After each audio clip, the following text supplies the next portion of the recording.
Your voice, your opinion, your community. Fact TV, free speech protected.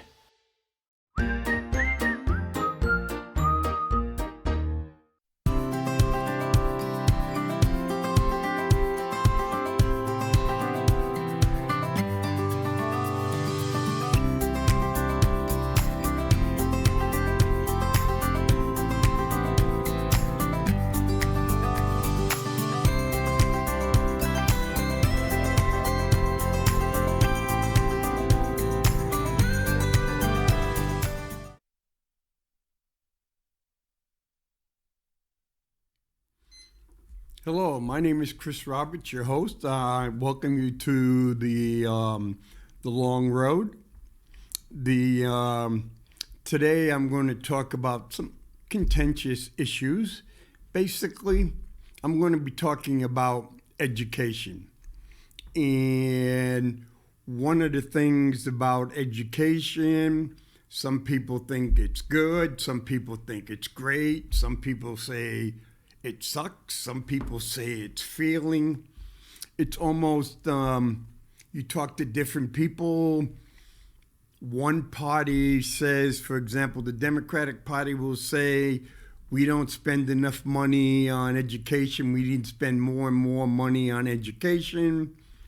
The other party, a lot of people in the Republican Party, especially in red-dominated states, want to reduce the amount of money they pay to support education. And so the question is, what is the quality of education in the United States, in the state of New Hampshire? And part of the reason that I bringing this subject up was last week we talked about the state budget. The state budget passed without a problem, and some of the issues that are in the state budget is more money for education accounts, and they want to be able to allow that money to go to private schools.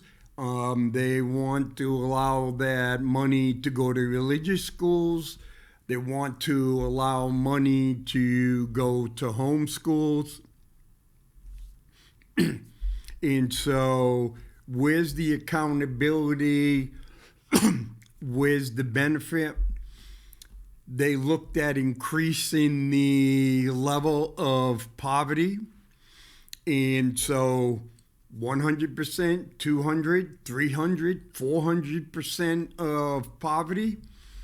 And so basically, one of the things that we discussed, that a family of four, two kids making $105,000 a year could then qualify to get this money. So if I have a family, if I have two children, and I'm sending my children to private school, and I've been sending them to private school for quite a while, under the new proposal, until the governor signs it, is that I can get money back. So if I've been spending, say, $5,000, all this money to go to send my kids to private school, and it gets signed and it says, okay, Mr. Roberts, if you want to send your kids to private school and you make less than $105,000 in that household, we'll, for example, give you $5,000 each to send them to private school.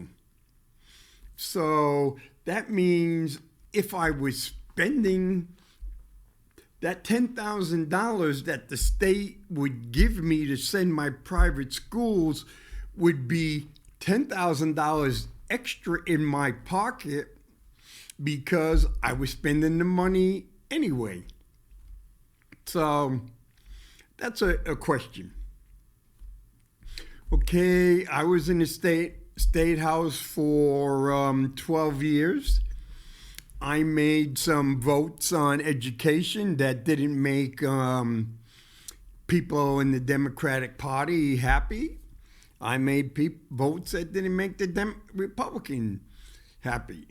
I was in the state house, like for example, when I wanted dual education so that the high-performing kids could take classes at Keene State College or the community college and get credit for it, because I saw how in Texas, other states, even the state of New Hampshire, some of the kids, when they graduated from high school, also had enough credits to have an associate's degree, saving mom and dad a lot of money and allowing the children to get through college much quicker and cheaper.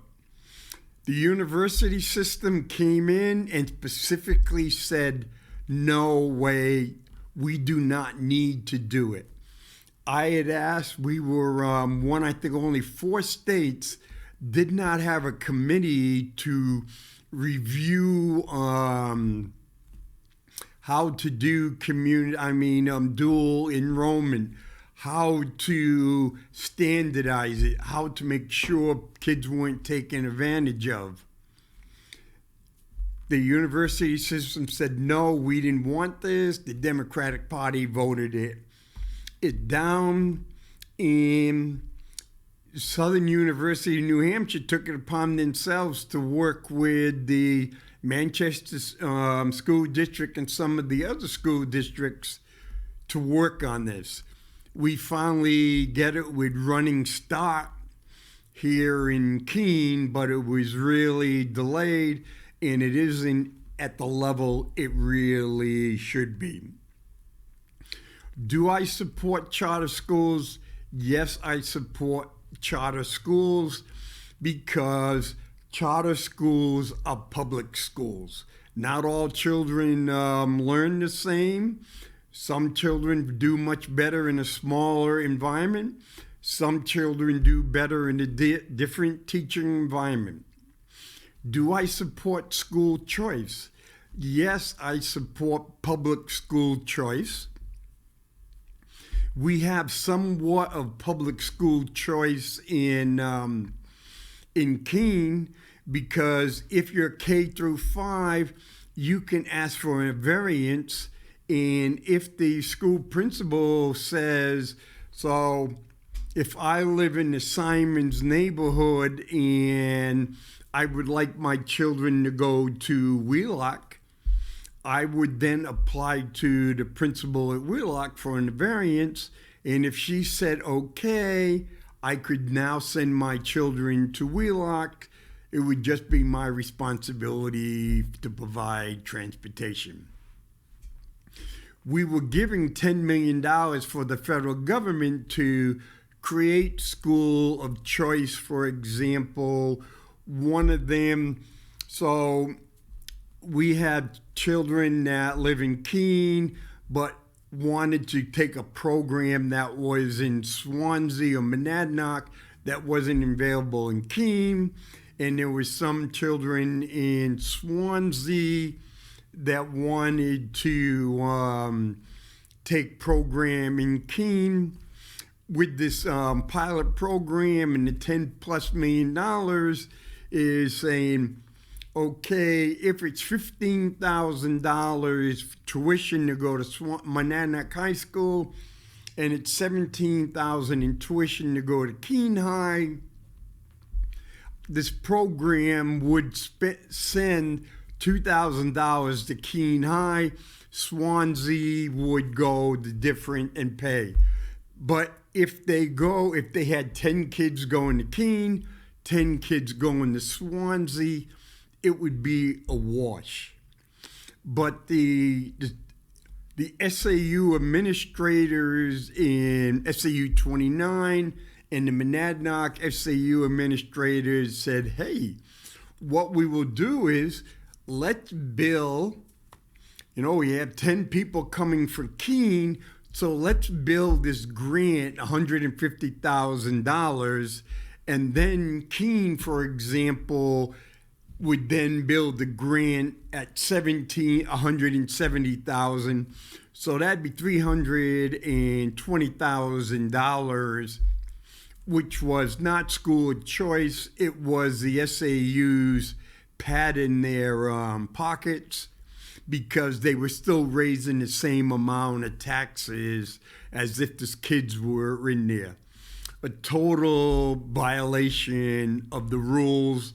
And so we were never giving, that grant was never renewed by the federal government. One of the few times that the federal government has refused to do it. A lot of that money was blown on creating positions and things like that had really nothing to do with education. Okay. And so, yes, there should be a way that children can go to different public schools. Or I go this way, if the state is going to give someone who has $105,000 a year with 2 kids, say $6,000 a year to send their kid to private school, if my child's in Keene Middle School and I don't want to send my kid to Keene Middle School because I think a K through 8 is much better for my child, then I believe the state should give myself or any other parent that's in that situation $6,000 so I could go to Chesterfield, I can go to Marlboro and say, hey, do you have an opening in your class for my 2 children? And I can't afford tuition, but the state will give you $12,000. So Marlboro or Chesterfield could go and say, you know what? I got 3 empty seats in this class. I'm not going to make money off them. So wait a minute. If I take these 2 students, I get an extra $12,000 that I can go towards my school budget. I can go to lower taxes. It's just like on an airplane. You don't make money on an empty seat, and you can't recover lost money on an empty seat. So that's what I do as far as I go in as supporting education. I don't support money, the state taxpayers paying money to send children to religious schools. Just separated church and state. In a few cases, it can be religious schools. In some other places around the country, if there's no high schools or no schools around. But that's on a case by case and really rare. Like in Maine, there's a bunch of places, the towns are small, they just can't afford schools, so they give parents vouchers to have their kids go to the school. I don't support parents. You're making over $100,000 taking taxpayer money to go to a private school. There's my line. Okay, I know that was long and drawn out, but I think it's important to realize what my quote biases are when I'm stating something. Every couple of years, usually 2 to 3 years, it's called it's a PISA test, and it's kind of like an achievement test. It's given to students around the country, around the world, 15-year-old, and it's math, it's reading, it's English. And American kids don't really score that high. And But here, overall, American 15-year-old who took the Program for International Student Assessment, who took the PISA tests, scored slightly above students from peer nations in reading, but below the middle of the pack in math. Okay. Low performing for students have been the focus for decades. For an example, almost 20% of the American 15-year-old scored so low on the PISA test that it appears that they have not mastered reading skills expected of a 10-year-old. So here it is. Like I said, basically 20% of 15-year-olds in the United States, this is representative of it. Just think, 20% of 9th graders, 15-year-olds, 9th, 10th graders could not even read at a 5th grade level. How do you become successful in life if you're in high school and you can't read at a 5th grade level? Explain to me how those students will ever learn enough to graduate. Okay? If 20% of 9th graders can't read at a 10-year-old 5th grade level, what are they doing in 9th grade? What kind of jobs are they going to get? You wonder about reading? Go to the correctional facility. Go to the New Hampshire State Prison. Go to federal prisons around the country, state prisons around the country, and test the reading levels of most of the inmates. And most of the inmates will not be reading past middle grade level. If you can't pass middle grade level, almost most of the jobs in the United States are gone. You can't work like before in the 50s and 60s and 70s. You go into the United Auto Workers. You had a powerful union. You could sweep floors. You could work in construction. There was a whole place that you could work as a mechanic. There was a whole bunch of jobs that you could do and pay a good income. Look, those jobs have basically disappeared. If you can't read at grade level when you get out of school, high school,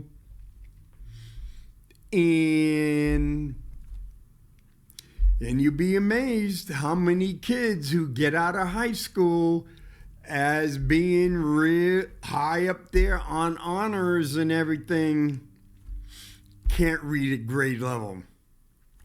A few years ago, Memphis, Tennessee, the valedictorian of the high school was turned down by every college that he applied because when they took the exams to see if they needed remedial reading, remedial math, all those remedials, he scored so low, he couldn't qualify to get into the college.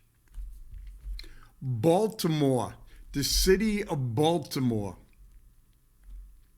their most ethnically diverse high school, only 2% of the graduating class could be formed at grade level. There's been times where half the class in some of the Baltimore high schools did not even have a 1.0. But a number of them were on honors classes. A number of them were advanced placement classes. Total setup of students for failure. Okay, what do? Let's see. People go and say, hey, the causes is school segregation, limited school choice, funding inequities, family poverty, too much focus on test prep, and not enough instructions in basic skills. Well, one of the things, for example, is I spend the whole year teaching to the test. So when you're teaching to the test and you know basically what the test is going to be, and so you spend the whole year teaching on a very narrow focus, why are the test scores so low?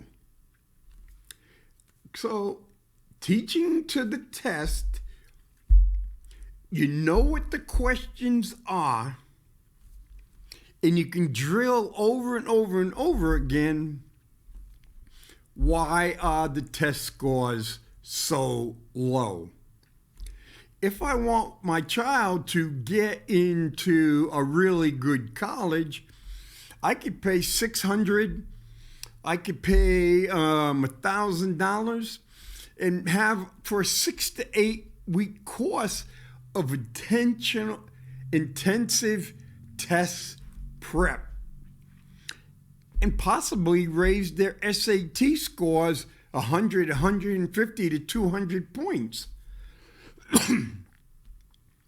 So if I go 6 weeks, a couple of hours a night, and maybe 4 to 6 hours every weekend for 6 to 8 weeks, and get these major improvements in my standardized SAT test.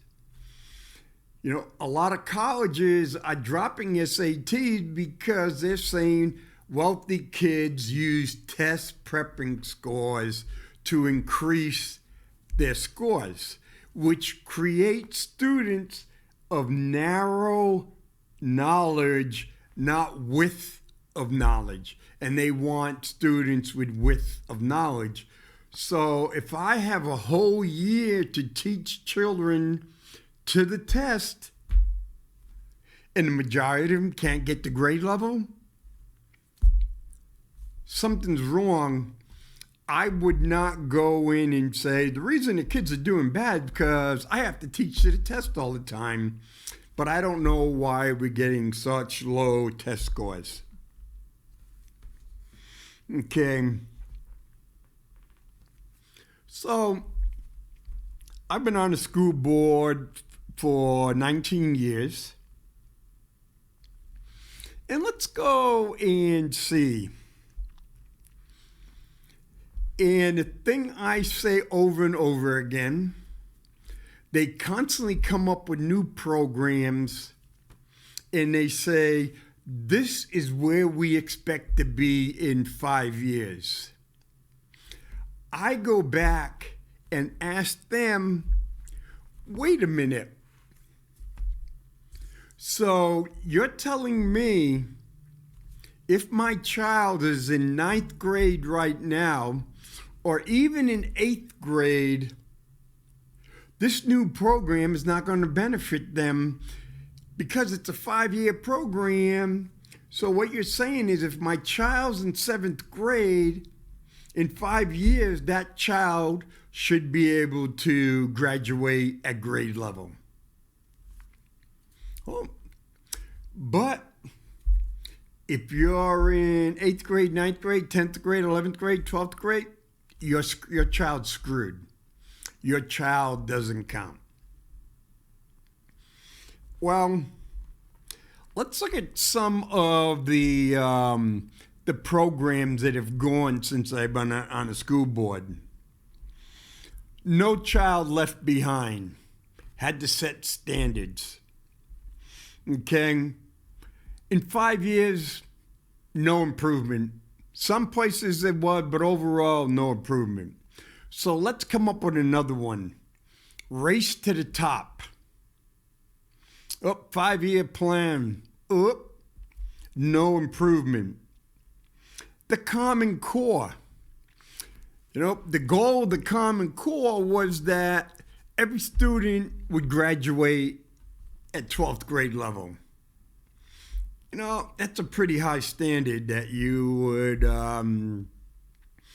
liking, for example, New York City, you would pay $250,000 to $300,000 to educate a kid between K to graduation, and you may get that student can't read at a 6th grade level.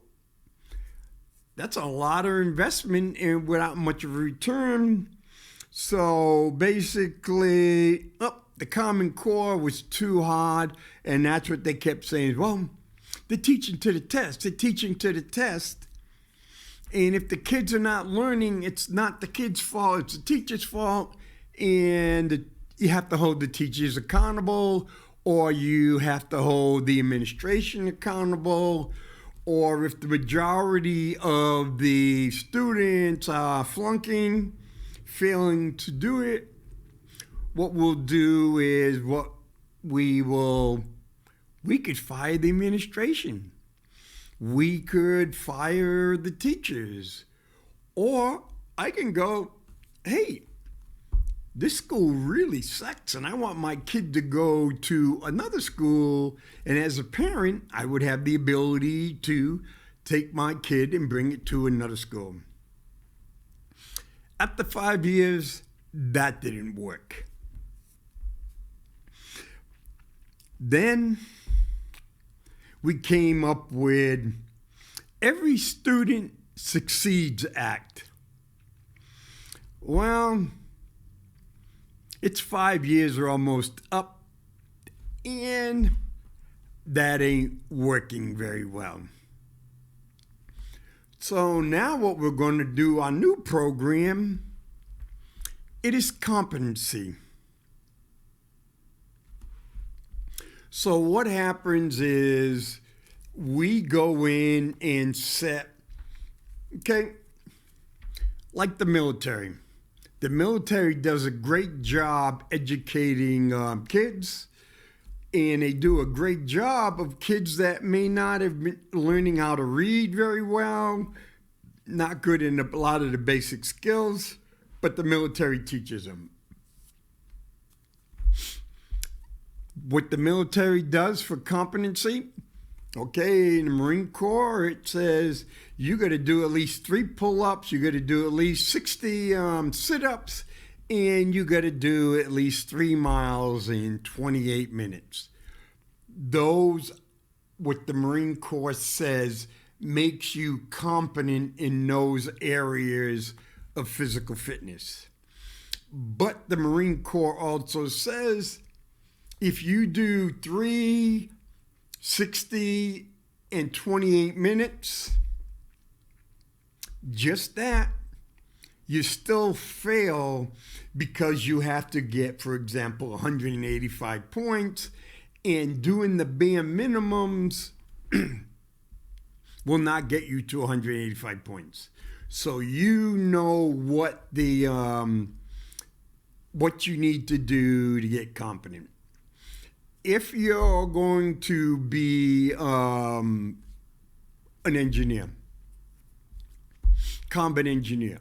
So once you get ready to start school, basically on day 1, they tell you exactly the minimum you have to do to be competent. Okay? All the services do it, and that's how they get competent individuals. If you can't make the competencies, you're given another job. If you can't make the competencies in that job, you're sent out the door. The military will classify you as untrainable. Okay? That happens. That happens to about 10% of the people. They're untrainable. Okay? Because they did not have the core skills that they needed. For some of the kids, it's a pretty big shock, especially if you've been on the honor roll and you've been told over and over again, you're a really smart kid and everything. And the Marine Corps drill instructor or the instructor in the schoolhouse says, sorry, buddy. Sorry, you're not cutting it. You're out of here. This is our standards. This is the core competencies. The state of New Hampshire is trying to rewrite its directive on education. I was taking a look at their directive, and it's something like 144, 148 pages. And it tells you everything. How to act on a school bus, what's going to go in your school lunch. Everything you can think of that happens when your kid goes out the door, gets on the school bus, goes into that building and gets dropped off to the school bus. Everything that the school is responsible and what the school can do, what the local school boards can do, what the local administration can do, all that stuff. And it even gives a number of the administration what they can do to your children based on what they say online. If your child goes and says something, you're out in a Walmart and some of the middle school kids are happening to be bullying another middle school kid outside the school, that gets touchy when the school can get involved. But the school can really get involved based on what goes on in your child's social media. So what they're trying to rewrite it, they're supposed to come up with competency-based education. Okay? So the number one requirement of competency-based education is outline all the competencies. For example, American history. Okay, I need to know these 25 things. Science, I need to know this. Math, I need to know this. Art, you name it, all the competencies should be lined out, explained, put in a pamphlet someplace. So if I have I have a student that's going into 9th grade, I should be able to say, hey, what are the competencies for my child in 9th grade? Okay? But there's a problem with that. Will each school district have separate competencies? So if I go to Monadnock, I may need to know these 20 things in civics, or do I go to Bell Falls, the school up in Hanover, and says I need to know 35 items to be competent. So, or does the state come in and mandate minimum competencies for every student in every grade, in every subject in the state of New Hampshire? Who knows? Because we have school districts that don't want to educate the kids very well. Others really want to. And that's going now on the flip side.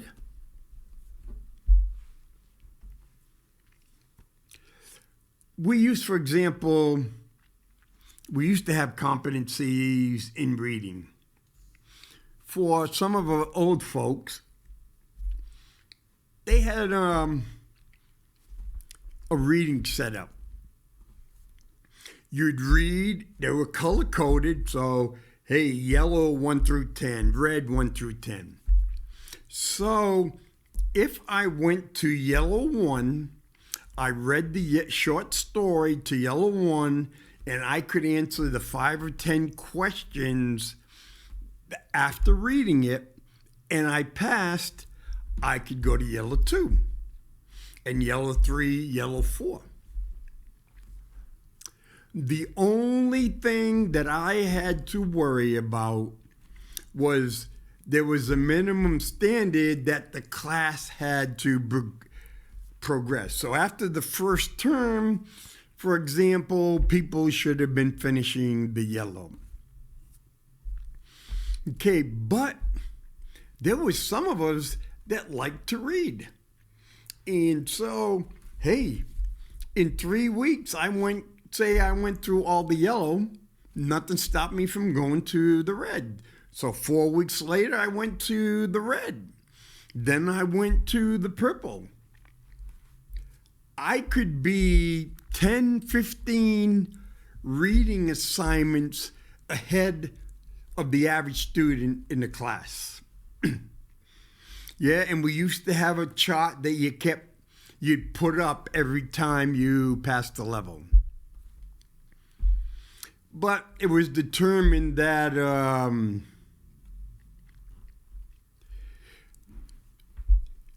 that was kind of bullying some of the average and below average students, so we got rid of that. So, but if we're going to go to competency, and so 9th grade is American history, and it takes me 10 weeks to meet all the competencies in American history. Okay? Then I go, I don't want to sit around anymore. I want to take world history. You got to take American history before you go to world history. I met all the competencies in 10 weeks, and you were planning on you were giving up to 40 weeks to do it. And I say, I want to go to American world history. And so I take 12, 13 weeks of world history, and I master all the competencies, and then I go, I want to advance American history. So if I'm hardworking, I like to read, I do it after school, I do it on weekends. So what happens if I make all 3 of those all in 1 year? Am I going to have to stay in American history for the 40 weeks because I may be offending other kids who are not moving along as quick? So competency-based education should not be based on a grade level 9, 10, 11, 12. So like Keene used to have a 28 credit diploma. So now Keene has a 3-level diploma. And so you go, sometimes you wonder I think it's 20, 24, 28.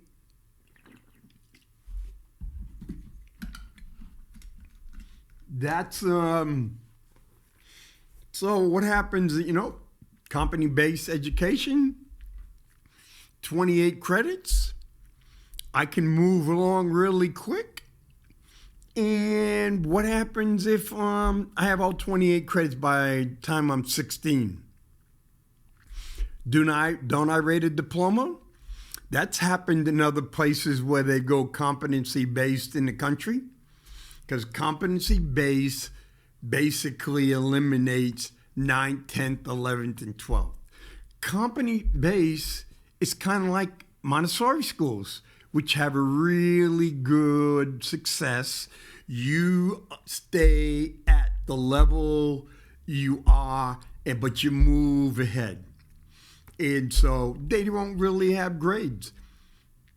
So you may have a 7, an 8, and a 9-year-old all in the same class because they're all at the same academic level. And so there's a lot of things going on. When I went and said No Child Left Behind, Race to the Top, the Common Core State Standards, Every Student Succeeds Act, and now competency-based, there has been billions and billions and billions of dollars invested in each one of these programs. Okay. But a lot of that money never made it down to the classroom. Because when there's money involved, book companies, educational companies, consultants, they make a lot of money. And I always find it amazing when we have a consultant that may cost $25,000 to come in and say, this will solve all our problems. And then 5 years later, that same consultant comes in at $40,000 and says, this new program will solve all your problems. And 5 years later, he comes in and says, hey, we got this new program. Also, every time there's a new program, more staff is hired. Not teachers, but more staff, more administrators. Okay? Well, after George Floyd was killed, we decided that we're going to go diversity and equity training. Okay? A woman goes in and writes a good book.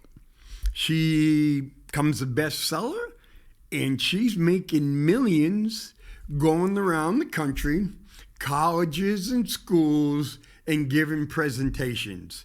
And I think last time I looked at it, she was getting like $25,000 plus expenses to put on an hour and a half conference.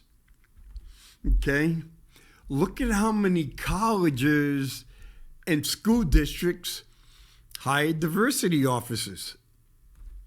And my daughter lives in Georgia, Woodstock, Georgia. And they go, yeah, diversity. So they said, okay, we're hiring this woman from Baltimore at over $100,000 a year to be our equity and diversity coordinator. And the parents were up in arms. And she didn't get the job, luckily. Now just think, Baltimore is one of the worst school districts system in the country. They spend a lot of money with really bad results. Okay?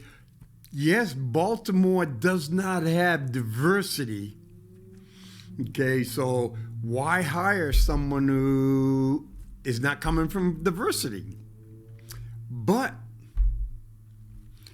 equity is basically what I look with equity is equal opportunity to maximize your potential. A lot of the school systems, Detroit, New York, Chicago, Baltimore, they're not equity schools. They're not equity systems. They do not offer the vast majority of the children, the school children, the equal opportunity to excel, to reach their potential and expand it.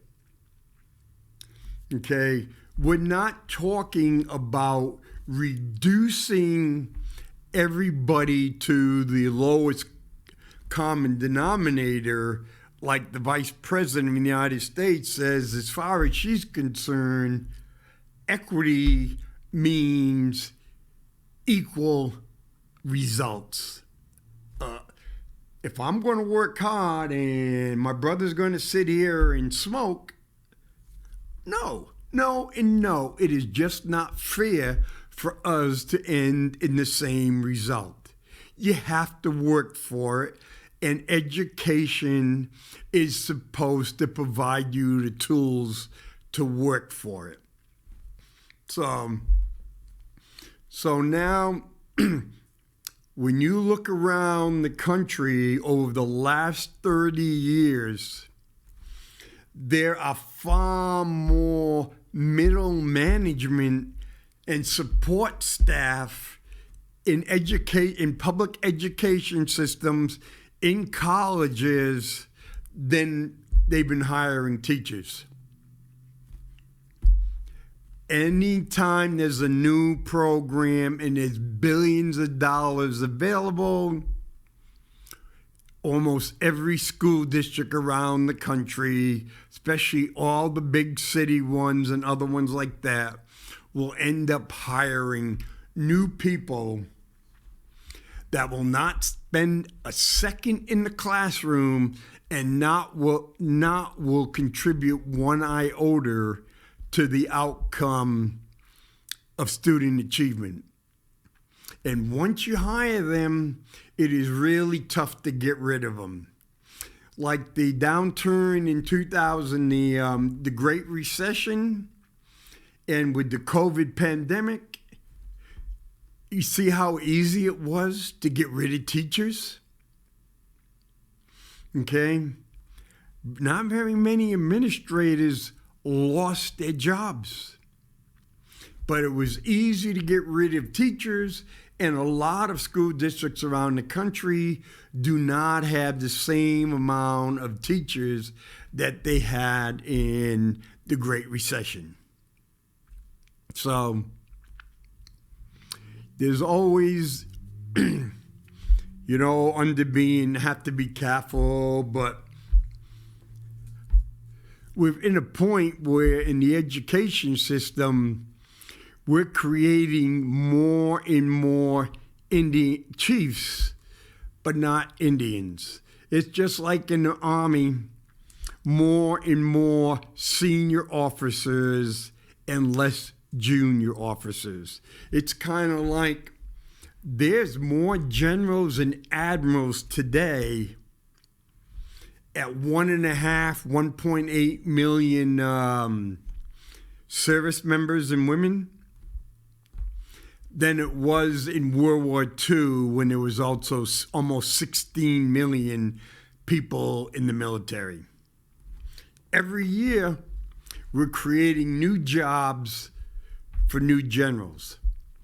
And when you create a job for a general, then you need a colonel, and then you need a lieutenant colonel to go in. Afghanistan, Iraq were perfect examples. But that's what's happening in education. Now let's be honest about education. Until the GI Bill came along, most of the places in the United States could care less about education. If you go back, you'll find that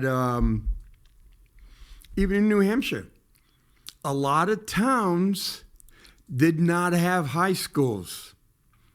Most towns were K through 8.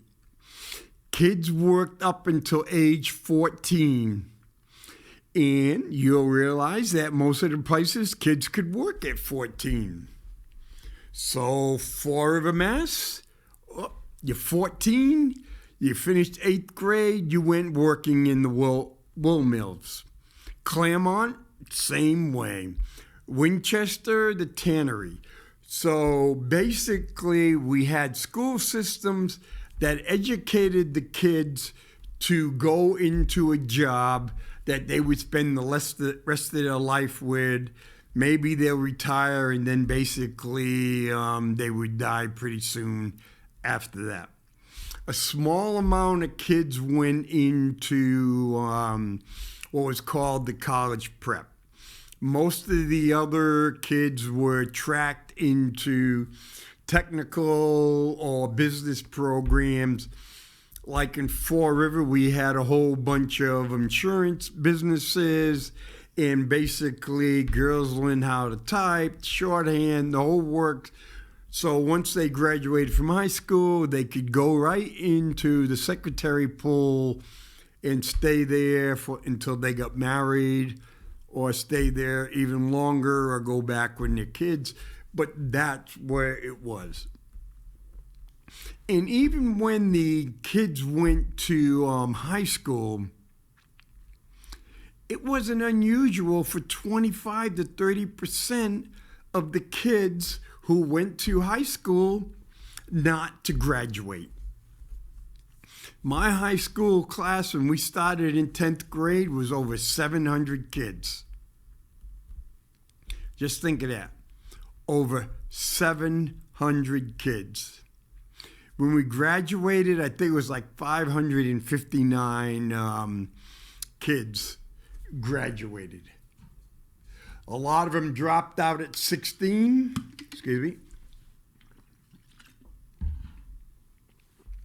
Went to work at a lot of jobs. One of the things that happened after World War II and the GI Bill, thousands of level schools of higher learning, whether it was technical, vocational, college, whatever, sprung up to take advantage of the money that was being poured out in the GI Bill. The biggest thing for the GI Bill, the reason was we couldn't have over 10 million men and women come back from overseas and couldn't find a job. So one of the things was to create colleges, GI Bill. And a bunch of these colleges and institutions were junk. They basically took the veterans' money and gave them nothing. Just like a lot of schools like now, ITT, Corinth, a number of them that have been nailed by the Department of Education for basically taking money and not giving anything. So they're good. And then after Vietnam and everything, there was a lot of money to be made in educating kids. So it was important that more and more kids graduate. People pushed on, don't go to vocational, don't do this, you got to go to college. Then you saw 70, 80, 90% of graduating classes going on to college. Even inner city kids were going on to college. Keene State, for example, when I did research, about 24% of the kids never came back or never finished their first year. So for a college, if you're coming in, you're living there, and you have to pay for room, board, and everything, and you use an adjunct faculty, maybe at $3,000 a course, you are making an awful lot of money if you're charging the kids about $25,000 a year and knowing that they wouldn't come back. So a lot of colleges around the country said, hey, these kids are money makers. So the public schools, where they say, oh yeah, we're going to increase our graduation percentage, we're going to reduce the dropout rate. So hey, we got 98% of our kids graduate. And 90% of those kids who graduate go on to college. Some go to community college, some go to public schools. There was a lot of money to be made. A lot of oh yeah, you can't afford it, we'll give you a Pell Grant, you can take a student loan. Pell Grant student loan. That's how we got in $1.5 trillion in student debt. Because we had an education system that was not based on performance outcome, it was based on profit outcome. So that's it for today, and we'll continue next week on the same subject.